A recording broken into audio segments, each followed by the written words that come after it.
नमस्कार सभी को। हम आरपीएस स्कूल लेक्चरर के लिए केमिस्ट्री पढ़ रहे हैं और केमिस्ट्री में हमने जनरल ऑर्गेनिक केमिस्ट्री को शुरू किया है।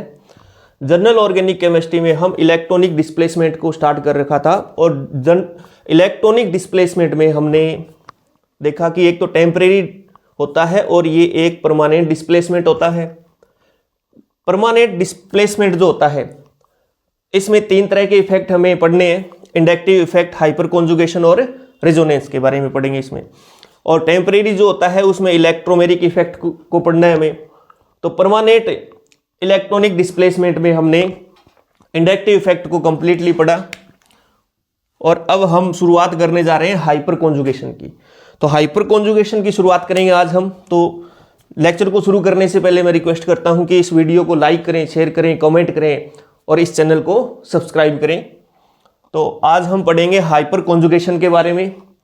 तो इस तरह से हमने इलेक्ट्रॉनिक डिस्प्लेसमेंट जो है इसको दो तरह के इलेक्ट्रॉनिक डिस्प्लेसमेंट को हमें पढ़ना है, परमानेंट और टेम्परेरी। परमानेंट डिस्प्लेसमेंट जो होता है उसमें हमने इंडक्टिव इफेक्ट को कंप्लीटली पढ़ा और इसमें हमारा जो सेकंड है ये आज हम शुरू करने जा रहे हैं हाइपर कॉन्जुगेशन। हाइपर कॉन्जुगेशन, तो ये हाइपर कॉन्जुगेशन जो है जिसको हम अति संयुग्मन भी कहते हैं, अति संयुग्मन प्रभाव, अति संयुग्मन प्रभाव। तो ये क्या होता है भी, एक तरह का रेजोनेंस ही होता है। ये एक तरह का क्या होता है, रेजोनेंस होता है जिसमें इलेक्ट्रॉन्स का डीलोकेलाइजेशन होता है ओवरलैपिंग के थ्रू।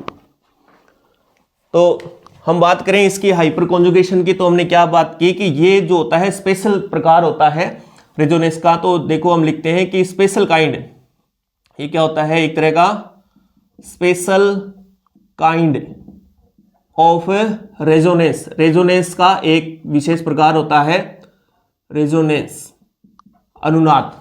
ठीक है, इसमें होता क्या है, इलेक्ट्रॉन्स का डीलोकेलाइजेशन होता है।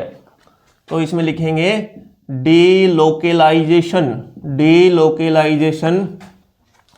इसमें क्या होता है, इलेक्ट्रॉन का डीलोकेलाइजेशन होता है। डीलोकेलाइजेशन का मतलब इलेक्ट्रॉन्स का विस्थानीकरण होता है। डीलोकेलाइजेशन ऑफ इलेक्ट्रॉन्स, इलेक्ट्रॉन्स का डीलोकेलाइजेशन। और ये डीलोकेलाइजेशन जो होता है वो ओवरलैपिंग के थ्रू होता है। तो through overlapping, through overlapping, overlapping यहां पे हमें दो प्रकार की देखने को मिलेगी। पहली ओवरलैपिंग तो हम इसमें देखते हैं sigma bond and P orbitals के बीच में। यहां पे पहली ओवरलैपिंग सिग्मा बॉन्ड और पी ऑर्बिटल के बीच में देखने को मिलती है। और सेकंड जो है वो किन के बीच में, तो sigma bond and pi anti bonding molecular orbital के बीच में ये हमें देखने को मिलती है। तो ये जो अपने सिग्मा बॉन्ड और पी ऑर्बिटल्स के बीच में ओवरलैपिंग है वो हमें देखने को मिलती है कार्बोकेटायन में, कार्बोकेटायन और फ्री रेडिकल में। इस तरह का ओवरलैपिंग हमें देखने को मिलेगी, फ्री रेडिकल। तो ये हमें ध्यान में रखना है। सिग्मा बॉन्ड और पाई एंटी बॉन्डिंग मोलिकुलर ऑर्बिटल में ओवरलैपिंग जो है वो हमें देखने को मिलती है एल्कीन में, है ना। तो सब्स्टिट्यूटेड एल्कीन में ये डिस्प्लेसमेंट हमें देखने को मिलेगा।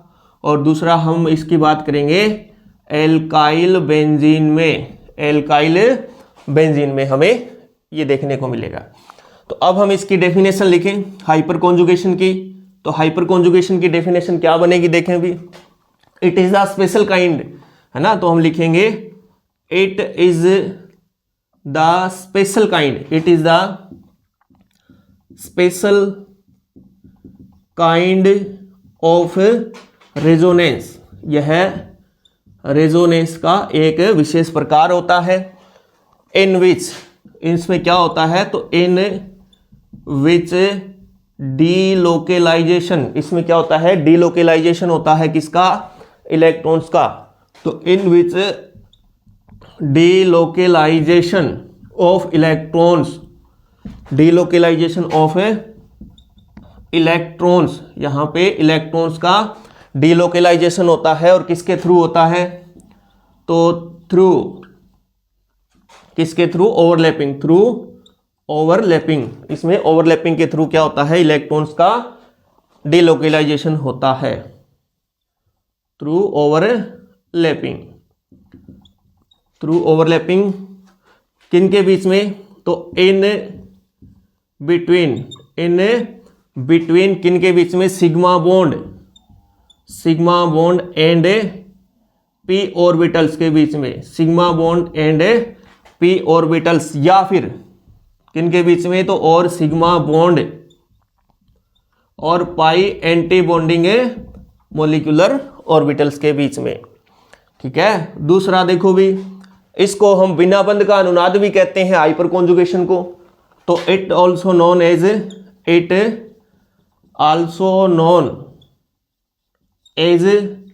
No bond resonance. इसको बिना बंध का अनुनाद भी कहते हैं, तो ये नो बॉन्ड रेजोनेंस भी कहते हैं। और इसको बेकरनाथन ने समझाया था इस इफेक्ट को, तो इसको हम बोलते हैं बेकरनाथन इफेक्ट, और इसको क्या बोलते हैं? बेकरनाथन इफेक्ट भी हम इसको बोलते हैं। तो इस तरह से हमने हाइपर कॉन्जुगेशन की डेफिनेशन समझी। अब हम इसको एक एक एग्जांपल से समझेंगे, मतलब पाई बॉन्ड और सिग्मा बॉन्ड और पाई और पी ऑर्बिटल्स के बीच में। तो किन किन के बीच में? सबसे पहले हम कार्बोकेटाइन में पढ़ेंगे, फिर फ्री रेडिकल में इसको पढ़ेंगे, फिर उसके बाद में ये पढ़ेंगे सब्स्टिट्यूटेड एल्किन और फिर एल्काइल बेंजीन। तो सबसे पहले हम शुरुआत करने जा रहे हैं कार्बोकेटाइन में हाइपर कॉन्जुगेशन की। तो हम लिखेंगे ये हाइपर कॉन्जुगेशन इन कार्बोकेटाइन। तो हम पढ़ रहे हैं कार्बोकेटाइन में हाइपर कॉन्जुगेशन। तो हाइपर कॉन्जुगेशन इन कार्बोकेटाइन। तो कार्बोकेटाइन में हाइपर कॉन्जुगेशन की जब बात करते हैं तो सबसे पहले हमें पता होना चाहिए कि कार्बोकेटाइन में जिस कार्बन के ऊपर पॉजिटिव चार्ज है उस कार्बन से जुड़ा हुआ कार्बन जो होता है वो अल्फा कार्बन कहलाता है, और इस अल्फा कार्बन पर जुड़ी हुई हाइड्रोजन जो होती है उसको हम बोलते हैं अल्फा हाइड्रोजन। और ये कार्बन जो होता है ये कैसा होना चाहिए? sp3 हाइब्रिडाइजेशन इसका होना चाहिए।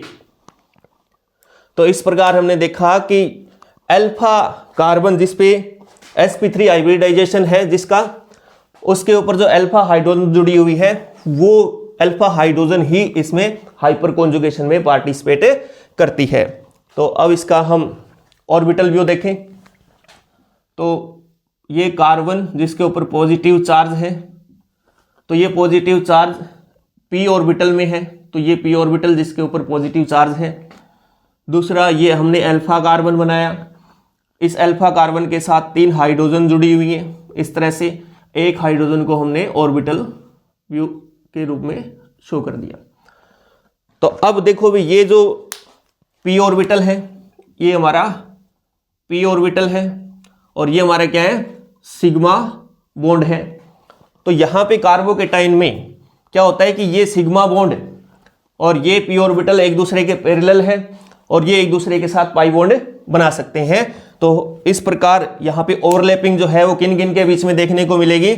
सिग्मा बॉन्ड और p ऑर्बिटल के बीच में। तो यहाँ पे सिग्मा बॉन्ड और p ऑर्बिटल के बीच में यहाँ पे ओवरलैपिंग हमें देखने को मिलती है। दूसरी बात हमें क्या ध्यान रखनी है कि ये जो सिग्मा बॉन्ड होता है इसमें रोटेशन पॉसिबल है। इसका मतलब जिस तरह से इस कार्बन हाइड्रोजन के सिग्मा बॉन्ड के इलेक्ट्रॉन इस p ऑर्बिटल के साथ पाई बॉन्ड बनाते हैं, हाइपर कॉन्जुगेशन करते हैं, उसी प्रकार ये हाइड्रोजन भी रोटेट होकर यहाँ इसके पैरेलल आ सकता है।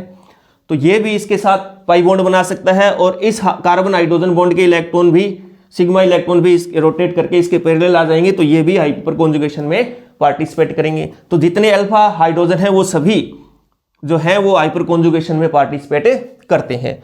तो अब यहाँ पे देखो, ये सिग्मा इलेक्ट्रॉन जो है वो यहाँ पे आ जाएंगे, और ये दोनों बॉन्ड ऑर्बिटल जो आपस में पाई बॉन्ड बनाएंगे।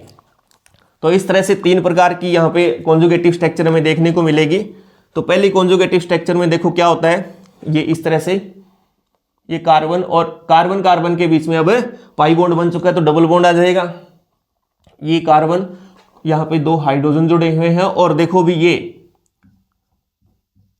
हाइड्रोजन, इसके ऊपर क्या आ गया, पॉजिटिव चार्ज आ गया, क्योंकि सिग्मा बॉन्ड के इलेक्ट्रॉन तो यहां आ गए, तो इस हाइड्रोजन के ऊपर पॉजिटिव चार्ज आ गया। अब समझे भी बात, इस हाइड्रोजन के ऊपर पॉजिटिव चार्ज है जिसपे वह हाइड्रोजन और कार्बन के बीच में कोई बॉन्ड नहीं है, इसलिए हमने हाइपर कॉन्जुगेशन को क्या कहा, नो बॉन्ड रेजोनेंस, यानी बिना बंध का अनुनाद भी इसको बोलते हैं। तो इस प्रकार ये पहली स्ट्रक्चर। अब दूसरी स्ट्रक्चर हम कैसे बनाएंगे, एक बार दूसरा हाइड्रोजन भी इसके साथ क्या करेगा, हाइपर कॉन्जुगेशन करेगा, और फिर तीसरा भी करेगा, तो 3 हाइपर कॉन्जुगेटिव स्ट्रक्चर बनेगी। तो दूसरी स्ट्रक्चर ये, इस हाइड्रोजन के ऊपर पॉजिटिव चार्ज इस तरह से, और ये डबल बॉन्ड हाइड्रोजन। फिर ये तीसरा हाइड्रोजन हाइपर कॉन्जुगेशन करेगा, इसके साथ पाई बॉन्ड बनाएगा, तो इस प्रकार ऐसे इस हाइड्रोजन के ऊपर पॉजिटिव चार्ज आ जाएगा, तीसरा ये वाला हाइड्रोजन, ये इस तरह से, और ये डबल बॉन्ड हाइड्रोजन इस तरह से। तो इस प्रकार हमने देखा अभी कार्बोकेटाइन जो है, इसमें जैसे जैसे अल्फा हाइड्रोजन की संख्या अगर बढ़ती जाएगी वैसे वैसे इनमें रेजोनेटिंग ये हाइपर कॉन्जुगेटिव स्ट्रक्चर भी इंक्रीज हो जाती है और स्टेबिलिटी ऑफ कार्बोकेटाइन भी इंक्रीज हो जाती है। तो ये हमें पता होना चाहिए कि नंबर ऑफ अल्फा हाइड्रोजन, जैसे जैसे अल्फा हाइड्रोजन की नंबर जो है वो इंक्रीज होगी, वैसे वैसे क्या होगा, हाइपर कॉन्जुगेटिव स्ट्रक्चर भी इंक्रीज होती है। तो हाइपर कॉन्जुगेटिव स्ट्रक्चर भी क्या हो जाएगी, इंक्रीज हो जाएगी। तो हम लिखेंगे हाइपर कॉन्जुगेटिव स्ट्रक्चर जो है वो भी इंक्रीज हो जाती है, और जैसे जैसे हाइपर कॉन्जुगेटिव स्ट्रक्चर इंक्रीज होती जाएगी वैसे वैसे स्टेबिलिटी जो है वो भी क्या होगी, इंक्रीज हो जाएगी। तो स्टेबिलिटी ऑफ कार्बोकेटाइन, स्टेबिलिटी जो है वो भी क्या हो जाएगी, इंक्रीज हो जाएगी। तो इस प्रकार हमने कार्बोकेटाइन में हाइपर कॉन्जुगेशन समझा। अब हम बात करेंगे फ्री रेडिकल की। तो फ्री रेडिकल में हाइपर कॉन्जुगेशन जो है बिल्कुल ऐसे ही होगा जैसा कि हमने कार्बोकेटाइन में समझा, बिल्कुल ऐसे ही समझना है हमें। तो हम बात कर रहे हैं अब फ्री रेडिकल की। फ्री रेडिकल, तो फ्री रेडिकल में क्या होता है कि जिस कार्बन पे एक मुक्त मूलक होता है या फ्री रेडिकल या एक इलेक्ट्रॉन प्रेजेंट होता है, उस कार्बन से जुड़ा हुआ कार्बन हमारा अल्फा कार्बन कहलाता है। ये हमारा अल्फा कार्बन है, और इस अल्फा कार्बन का हाइब्रिडाइजेशन जो है वो कैसा होता है, sp3 हाइब्रिडाइजेशन होता है। और इस पे जो अल्फा हाइड्रोजन जुड़े हुए हैं, ये अल्फा हाइड्रोजन, यही अल्फा हाइड्रोजन जो है हाइपर कॉन्जुगेशन में पार्टिसिपेट करते हैं। तो यही पार्टिसिपेट करेंगे। तो मैं इसको चाहे ऐसे लिख दूं, एक ही बात है, ये इसका ऑर्बिटल व्यू भी हम बनाएंगे। तो CH2 और ये इसके ऊपर फ्री रेडिकल। तो इसका हम ऑर्बिटल व्यू देखें तो ये कार्बन जिसके ऊपर एक मुक्त मूलक प्रेजेंट है फ्री रेडिकल, और इससे जुड़ा हुआ ये कार्बन अल्फा कार्बन, और इस कार्बन पे 3 हाइड्रोजन इस तरह से जुड़े हुए हैं, ये ऐसे। अब देखिए भी इसमें ओवरलैपिंग जो होती है, क्योंकि ये हमारा कौन सा ऑर्बिटल है, p ऑर्बिटल है। तो p ऑर्बिटल और ये सिग्मा बॉन्ड और p ऑर्बिटल एक दूसरे के पैरेलल है, और ये आपस में क्या बनाएंगे, पाई बॉन्ड बनाते हैं। तो इसमें किस तरह का ओवरलैपिंग हमें देखने को मिलता है, सिग्मा बॉन्ड और p ऑर्बिटल, सिग्मा बॉन्ड और p ऑर्बिटल्स के बीच में हमें ओवरलैपिंग देखने को मिलती है। अब क्या होता है देखो, क्योंकि ये इसमें रोटेशन पॉसिबल है, तो ये सिग्मा बॉन्ड इसके साथ पाई बॉन्ड बनाएंगे, हाइपर कॉन्जुगेशन कर रहे हैं, तो ये सिग्मा बॉन्ड भी करेंगे और ये सिग्मा बॉन्ड भी हाइपर कॉन्जुगेशन इसके साथ करेंगे, क्योंकि ये भी रोटेट होकर इसके पैरेलल आ जाते हैं। तो अब देखो ये फ्री रेडिकल मतलब एक इलेक्ट्रॉन यहां पे आएगा, तो इधर से ये एक इलेक्ट्रॉन यहां पे आएगा, और ये आपस में पाई बॉन्ड बनाएंगे और दूसरा फ्री इलेक्ट्रॉन जो है, एक इलेक्ट्रॉन है, वो कहाँ जाएगा, इस हाइड्रोजन पे, तो यहाँ पे इसको फ्री रेडिकल बना देगा। तो इसमें 3 हाइपर कॉन्जुगेटिव स्ट्रक्चर बनेंगी। तो पहले हाइपर कॉन्जुगेटिव स्ट्रक्चर देखो भी इस तरह से बनती है, ये हाइड्रोजन फ्री रेडिकल, ये दूसरा हाइड्रोजन और ये तीसरा, यहाँ पे इनके कार्बन कार्बन के बीच में डबल बॉन्ड और ये 2 हाइड्रोजन, ये पहली कॉन्जुगेटिव स्ट्रक्चर। दूसरी कॉन्जुगेटिव स्ट्रक्चर में क्या होगा, इस हाइड्रोजन के ऊपर सेकंड हाइड्रोजन के ऊपर फ्री रेडिकल आ जाएगा और इस तरह से डबल बॉन्ड और ये दूसरी कॉन्जुगेटिव स्ट्रक्चर, और ये तीसरी कॉन्जुगेटिव स्ट्रक्चर इस तरह से देखो भी, इस हाइड्रोजन के ऊपर फ्री रेडिकल और ऐसे। तो इस तरह से 3 हाइपर कॉन्जुगेटिव स्ट्रक्चर इसमें बन रही है। तो इसमें भी हम लिखेंगे कि जैसे जैसे number of alpha hydrogen increase होते हैं, जैसे जैसे अल्फा हाइड्रोजन की संख्या बढ़ेगी तो हाइपर कॉन्जुगेटिव स्ट्रक्चर भी क्या हो जाएगी, बढ़ जाएगी, इनकी संख्या भी बढ़ जाएगी। तो हम लिखेंगे हाइपर कॉन्जुगेटिव स्ट्रक्चर भी इंक्रीज हो जाती है, हाइपर कॉन्जुगेटिव स्ट्रक्चर जो है वो भी इंक्रीज हो जाएगी। और जैसे जैसे हाइपर कॉन्जुगेटिव स्ट्रक्चर इंक्रीज होगी तो वैसे वैसे स्टेबिलिटी ऑफ फ्री रेडिकल जो है वो भी क्या हो जाएगी, इंक्रीज हो जाती है। तो स्टेबिलिटी ऑफ फ्री रेडिकल वो भी क्या हो जाएगी, इंक्रीज हो जाती है। तो इस तरह से हमने फ्री रेडिकल में हाइपर कॉन्जुगेशन कैसे होता है उसको समझा। अब हम बात करेंगे एल्कीन में। तो हाइपर कॉन्जुगेशन जो है अब हम पढ़ने वाले हैं एल्कीन में। तो हमने देखा भी ओवरलैपिंग जो होती है हाइपर कॉन्जुगेशन में वो 2 तरह से होती है, सिग्मा बॉन्ड और पी ऑर्बिटल। वो उसके 2 एग्जांपल हमने पढ़ लिए। सेकंड जो होती है वो किसके बीच में होती है, सिग्मा बॉन्ड और पाई एंटी बॉन्डिंग मॉलिक्यूलर ऑर्बिटल, जिसका एग्जांपल हमारा अब है सब्स्टिट्यूटेड एल्कीन। तो अब हम हाइपर कॉन्जुगेशन किस में पढ़ेंगे, सब्स्टिट्यूटेड एल्कीन, सब्स्टिट्यूटेड एल्कीन। तो सब्स्टिट्यूटेड एल्कीन की सबसे पहले हम बात करें तो क्या होता है इसमें, जैसे देखो भी ये एल्कीन है हमारी, CH2 डबल बॉन्ड CH2, इसमें हमने एक हाइड्रोजन को हटाकर इसकी जगह कोई भी एल्काइल ग्रुप जोड़ देंगे। जैसे ये एल्काइल ग्रुप हमने जोड़ दिया CH3, ठीक है, CH3। तो ऐसी एल्कीन को हम बोलते हैं सब्स्टिट्यूटेड एल्कीन।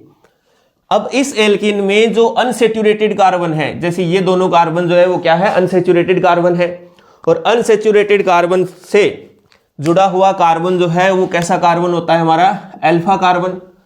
और ये अल्फा कार्बन कैसा होना चाहिए, sp3 हाइब्रिडाइज्ड होना चाहिए।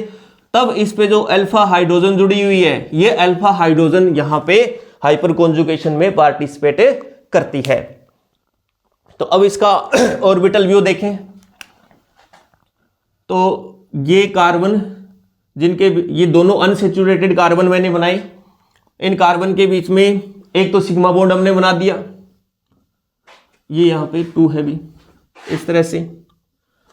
अब देखो भी इनके बीच में पाई बॉन्ड है, तो ये हमें समझना है कि ये पाई बॉन्ड जो है, और इस तरह से ये पाई बॉन्ड है, और तीसरा ये कार्बन अल्फा कार्बन, तीसरा हमने अल्फा कार्बन यहां पे लिखा इस तरह से, ये अल्फा कार्बन, ये अल्फा कार्बन, और इस अल्फा कार्बन पर 3 हाइड्रोजन इस तरह से जुड़े हुए हैं, तो इसका हमने ऑर्बिटल बना दिया ऐसे, सिग्मा बॉन्ड। यहां पे ये सिग्मा बॉन्ड है, सिग्मा बॉन्ड। अब देखें भी क्योंकि यहां पे ये पाई बॉन्ड जो बना रहे हैं, जो पाई बॉन्ड बनाने वाले जो ऑर्बिटल हैं, इन ऑर्बिटल को हम क्या कहते हैं, पाई बॉन्ड बनाने वाले ऑर्बिटल है ये, इनको हम क्या बोलते हैं, पाई बॉन्डिंग मॉलिक्यूलर ऑर्बिटल। ये कौन से ऑर्बिटल होते हैं, पाई बॉन्डिंग मॉलिक्यूलर ऑर्बिटल। तो जब पाई बॉन्डिंग मॉलिक्यूलर ऑर्बिटल बनते हैं तो इनके कोरस्पॉन्डिंग पाई एंटी बॉन्डिंग मॉलिक्यूलर ऑर्बिटल भी बनते हैं। इनके एंटी बॉन्डिंग क्या बनेंगे, पाई एंटी बॉन्डिंग मॉलिक्यूलर ऑर्बिटल भी बनते हैं, एंटी बॉन्डिंग मॉलिक्यूलर ऑर्बिटल भी बनते हैं, जिनको हम किससे शो करते हैं, पाई स्टार से।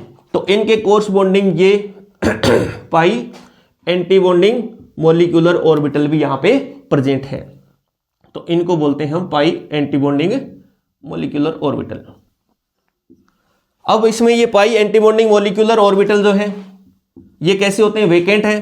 तो देखो भी ये पाई एंटी बॉन्डिंग मॉलिक्यूलर ऑर्बिटल और ये सिग्मा बॉन्ड एक दूसरे के पैरेलल है, ये आपस में क्या बनाएंगे, पाई बॉन्ड बनाएंगे, क्योंकि ये सिग्मा इलेक्ट्रॉन यहां आ जाएंगे तो इनके बीच में क्या बन जाएगा, पाई बॉन्ड बन जाएगा। तो उस दौरान ये पाई बॉन्ड जो है वो टूट जाएगा और ये दोनों इलेक्ट्रॉन पाई बॉन्ड के यहां आ जाएंगे। तो इस प्रकार इसमें हाइपर कॉन्जुगेशन पॉसिबल होता है। दूसरा फिर देखो भी ये जो अपना सिग्मा बॉन्ड है ये भी, इसमें भी रोटेशन पॉसिबल है, तो फिर रोटेट होकर ये सिग्मा इलेक्ट्रॉन्स भी इस सिग्मा एंटीबॉन्डिंग पाई एंटीबॉन्डिंग के पैरेलल आ जाएंगे, ये सिग्मा बॉन्ड भी इस पाई एंटीबॉन्डिंग मॉलिक्यूलर ऑर्बिटल के पैरेलल हो जाएगा, तो इनके बीच में भी हाइपर कॉन्जुगेशन पॉसिबल है। और इसी प्रकार इन सिग्मा बॉन्ड के इलेक्ट्रॉन्स और पाई एंटीबॉन्डिंग मॉलिक्यूलर ऑर्बिटल के बीच में हाइपर कॉन्जुगेशन पॉसिबल है। तो अब देखें भी जब भी पाई बॉन्ड बनता है तो उसमें क्या होता है भी, पी ऑर्बिटल जो है, पी ऑर्बिटल वो सेम डायरेक्शन में अगर इंटरेक्ट करते हैं, सेम डायरेक्शन में सेम फेज में इंटरेक्ट होते हैं, तब तो क्या बनता है, पाई बॉन्डिंग मॉलिक्यूलर ऑर्बिटल बनता है। ये पाई बॉन्डिंग मॉलिक्यूलर ऑर्बिटल है, पाई से शो करेंगे और ये आपस में पाई बॉन्ड बनाते हैं। अगर ये सेम फेस में इंटरेक्ट ना करें, इनके बीच में इंटरेक्शन जो है वो ओवरलैपिंग जो है वो सेम फेस में ना हो, उस कंडीशन में हमारा sigma anti bonding molecular orbital बनता है। इस तरह से ये sigma anti bonding molecular orbital बनते हैं। तो ये हमारे होते हैं sigma anti bonding molecular orbital. तो ये दोनों ही बनेंगे जब, सॉरी सिग्मा नहीं पाई है ना, तो ये दोनों ही बनते हैं। जब पाई मॉलिक्यूलर ऑर्बिटल बनता है तो पाई एंटी बॉन्डिंग मॉलिक्यूलर ऑर्बिटल भी बनेंगे। तो इनको इस तरह से हम शो करते हैं। तो ये तो हमारे पाई बॉन्डिंग मॉलिक्यूलर ऑर्बिटल जो आपस में पाई बॉन्ड बनाते हैं, और दूसरे इनके साथ में क्या बनेंगे, पाई एंटी बॉन्डिंग मॉलिक्यूलर ऑर्बिटल भी बनते हैं इस तरह से। ये तो इस तरह से हमने देखा कि सब्स्टिट्यूटेड एल्केन में क्या होता है कि ये जो पाई एंटी बॉन्डिंग मॉलिक्यूलर ऑर्बिटल है और ये सिग्मा इलेक्ट्रॉन है, सिग्मा बॉन्ड के इलेक्ट्रॉन, तो ये आपस में क्या बनेंगे, दोनों ये आपस में पाई बॉन्ड बनाते हैं क्योंकि एक दूसरे के पैरेलल होते हैं, और इस प्रकार यहाँ पे हाइपर कॉन्जुगेशन पॉसिबल है। तो ये पाई बॉन्ड के इलेक्ट्रॉन बॉन्ड टूट जाएगा और ये इलेक्ट्रॉन यहाँ पे आ जाएंगे। तो यहाँ पे 3 अल्फा हाइड्रोजन है तो 3 हाइपर कॉन्जुगेटिव स्ट्रक्चर यहाँ पे बनती है। तो तीनों को हम एक एक करके बनाते हैं। तो ये लो जी, सबसे पहले हाइपर कॉन्जुगेटिव स्ट्रक्चर हमने बनाई, ये कार्बन, ये हाइड्रोजन, इसके ऊपर पॉजिटिव चार्ज, और ये इनके बीच में डबल बॉन्ड और ये नेगेटिव चार्ज, इस तरह से, इस तरह से। हाँ, यहाँ पे एक हाइड्रोजन भी है, ये हाइड्रोजन भी जुड़ा हुआ, भी एक हाइड्रोजन हमने इस तरह से यहाँ पे लिख दिया। दूसरी हाइपर कॉन्जुगेटिव स्ट्रक्चर ये बनेगी, ये पहला हाइड्रोजन, इस हाइड्रोजन के ऊपर पॉजिटिव चार्ज और ये डबल बॉन्ड कार्बन और ये नेगेटिव चार्ज और ये हाइड्रोजन और ये हाइड्रोजन, इस तरह से। ये दूसरी हाइपर कॉन्जुगेटिव स्ट्रक्चर। तीसरी हाइपर कॉन्जुगेटिव स्ट्रक्चर भी इस तरह से बनेगी, ये हाइड्रोजन के ऊपर पॉजिटिव चार्ज, ये हाइड्रोजन और ये डबल बॉन्ड कार्बन और ये हाइड्रोजन, हाइड्रोजन और ये हाइड्रोजन और इसके ऊपर नेगेटिव चार्ज। तो इस तरह से हाइपर कॉन्जुगेशन हमने समझा सब्स्टिट्यूटेड एल्कीन में। अब यहां पर भी हमें ध्यान में रखना है कि जैसे जैसे अल्फा हाइड्रोजन की संख्या बढ़ती जाएगी, इंक्रीज होती जाएगी, वैसे वैसे हाइपर कॉन्जुगेटिव स्ट्रक्चर भी इंक्रीज होगी, और हाइपर कॉन्जुगेटिव स्ट्रक्चर इंक्रीज होगी तो स्टेबिलिटी भी इनकी इंक्रीज होती जाएगी। तो इस तरह से हमने सब्स्टिट्यूटेड एल्कीन में हाइपर कॉन्जुगेशन को समझा।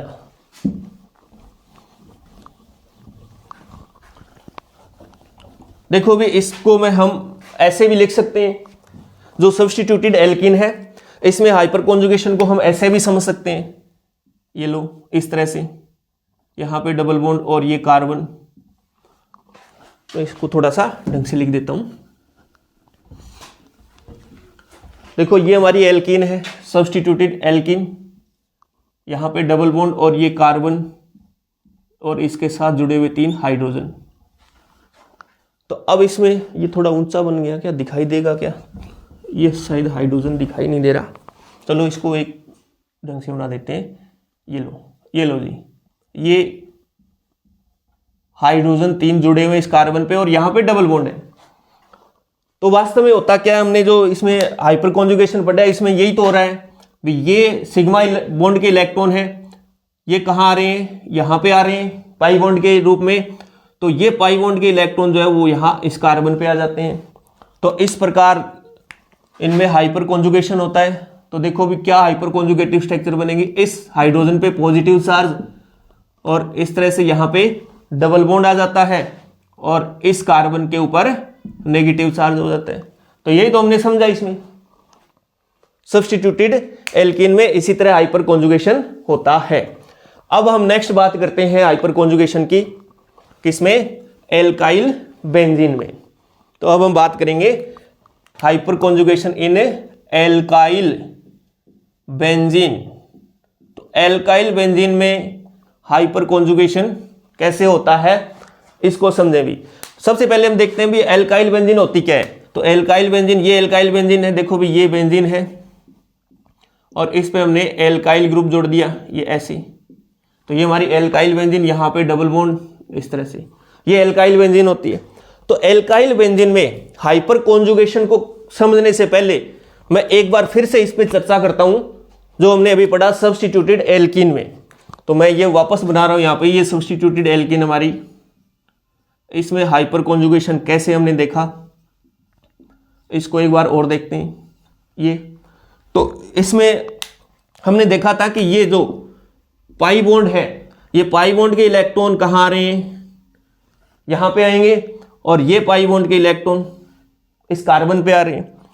तो इस प्रकार हाइपर कॉन्जुगेटिव स्ट्रक्चर जो बनती है वो ऐसी बन रही है, इस हाइड्रोजन के ऊपर पॉजिटिव चार्ज और यहाँ पे डबल बॉन्ड और इस कार्बन के ऊपर नेगेटिव चार्ज। तो ये तो हम पढ़ चुके हैं किसमें? सब्स्टिट्यूटेड एल्कीन में। और दोबारा मैंने इसलिए बताया है क्योंकि ये जब हमारी समझ में आ गया तो अब हम एल्काइल बेंजीन को भी इससे बहुत अच्छे से समझ सकते हैं। देखो भी इस स्ट्रक्चर को मैं आगे बढ़ा दूं, देखो ऐसे, इसको ऐसे मैं आगे बढ़ा दूं तो ये हमारा क्या बन गया? एल्काइल बेंजीन ही तो बन गया। तो जैसे हाइपर कॉन्जुगेशन हम पढ़ा है सब्स्टिट्यूटेड एल्केन में, बिल्कुल वैसा ही किसमें होगा? एल्काइल बेंजीन में हाइपर कॉन्जुगेशन होता है। सेम टू सेम वही प्रोसेस है। तो देखो भी इसको यहां पे आगे बढ़ा दें हम ऐसे, तो इस तरह से ये स्ट्रक्चर बनी। अब देखो ये जो अपनी बेंजीन रिंग है इसमें फिर आगे से आगे क्या होता जाएगा? रेजोनेंस होता जाएगा।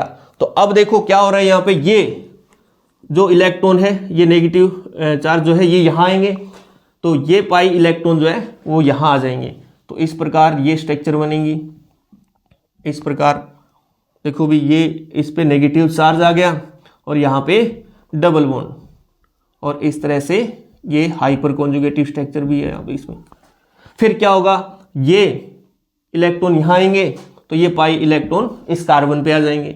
तो अगली स्ट्रक्चर ये बनेगी रेजोनेटिंग स्ट्रक्चर। देखो ये इस तरह से, इस हाइड्रोजन पे पॉजिटिव चार्ज और यहाँ पे हमारा नेगेटिव चार्ज आ गया और ये पाई बॉन्ड। अब क्या होगा? नेक्स्ट स्टेप में क्या होगा कि ये पाई इलेक्ट्रॉन वापस, ये पाई बॉन्ड के इलेक्ट्रॉन वापस यहाँ आएंगे और ये इलेक्ट्रॉन वापस यहाँ आके पाई बॉन्ड बनाएंगे। तो इस तरह से रेजोनेटिंग स्ट्रक्चर इसकी बनती है। तो ये पाई इलेक्ट्रॉन यहाँ पे इस तरह से पाई बॉन्ड। देखो भी इस तरह से हमने देखा कि एल्काइल बेंजीन में हाइपर कॉन्जुगेशन बिल्कुल वैसे ही होता है जैसे कि सब्स्टिट्यूटेड एल्केन में हमने समझा। सब्स्टिट्यूटेड एल्केन की तरह ही इसमें हाइपर कॉन्जुगेशन हो रहा है, लेकिन इसमें क्या हो रहा है कि बेंजीन रिंग में फिर आगे से आगे इलेक्ट्रॉन्स जो है इनका रेजोनेंस हो रहा है, आगे से आगे ये अनुनाद में भाग ले रहे हैं पाई बॉन्ड के इलेक्ट्रॉन्स। तो इनमें आगे से आगे इलेक्ट्रॉन्स का डिस्प्लेसमेंट होता जाएगा। तो इस प्रकार इसमें हाइपर कॉन्जुगेशन जो है एल्काइल बेंजीन में बिल्कुल वैसे ही होता है जैसा कि हमने किसमें समझा? सब्स्टिट्यूटेड एल्कीन में समझा। अब यहां पे एक बात ध्यान देने वाली है, देखो यहां पे इस स्ट्रक्चर को देखने से हमें क्या पता चल रहा है कि ये CH3 जो है वो इस बेंजीन रिंग को इलेक्ट्रॉन दे रहा है यहां से या ले रहा है? तो हमें देखने से पता चल रहा है कि ये जो CH3 है वो बेंजीन रिंग को इलेक्ट्रॉन दे रहा है। तो इसका मतलब ये CH3 कैसा काम कर रहा है, इलेक्ट्रॉन रिलीजिंग ग्रुप की तरह काम कर रहा है, इलेक्ट्रॉन को रिलीज कर रहा है। और जब ऐसी कंडीशन हो इलेक्ट्रॉन रिलीज कर रहा है, तब यहां पे जो इफेक्ट लग रहा है उसको बोलते हैं प्लस H इफेक्ट।